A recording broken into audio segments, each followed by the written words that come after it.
কোরআনুল কারীমের 2 নম্বর সূরা সূরাতুল বাকারার 28 নম্বর আয়াতে আল্লাহ সুবহানাহু ওয়া তাআলা ঘোষণা করছেন, কাইফা তাকফুরুনা বিল্লাহি ওয়া কুনতুম আমওয়াতান فأحياكم ثم يميتكم ثم يحييكم ثم إليه ترجعون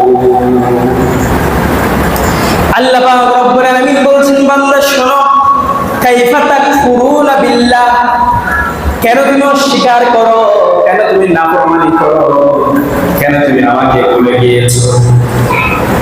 ওয়া কুনতুম আমওয়াতা, তুমি ছিল মৃত্যু, তুমি তো মৃত অবস্থায় ছিলে। ফাহিয়াকুম, তোমাকে আমি জীবন দান করেছি, তোমাকে আমি জীবনটা দান করলাম। সুম্মা ইউমীতুকুম, তোমাকে আবার মৃত্যুবরণ করতে হবে।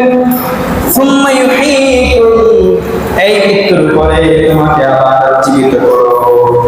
সুম্মা ইলাইহি তুরজাউন, তোমাকে আমার দরবারে আমার কাছে ফিরে আসতে হবে।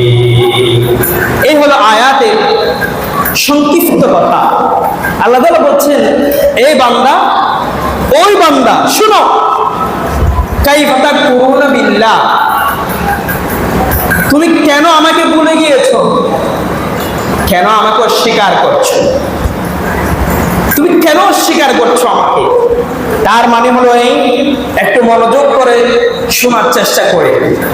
মসজিদের মেয়ে, মসজিদের থেকে যখন আওয়াজ হলো হাইয়া আলাস সালাহ, হাইয়া আলাল ফালাহ, নামাজের জন্য আসো, হাইয়া আলাল ফালাহ, কল্যাণের জন্য আসো। নামাজ পড়লে কি হবে, তোমাকে জান্নাত চলে যেতে পারবে। জান্নাতে যাওয়ার জন্য তুমি মসজিদে চলে আসো, এই হলো আল্লাহর হুকুম। আল্লাহ তাআলা বলেন, বান্দা তুমি মসজিদে চলে আসো। মসজিদের মাইকের আওয়াজগুলো শুনলাম, মুয়াজ্জিন সাহেবের কণ্ঠটা শুনলাম, আল্লাহর বিধানটা শুনলাম।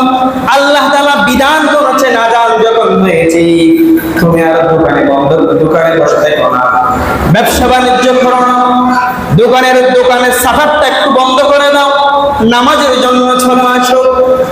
এরপরও আমি আল্লাহর আইনের বিরোধিতা করে মসজিদে এদিকে নামাজ হচ্ছে, এদিকে চায়ের দোকানটা খোলা, শত শত মানুষ সেখানে কি ভাবে ব্যস্ত আছে, দেখে না। কাইফা তাকফুরুনা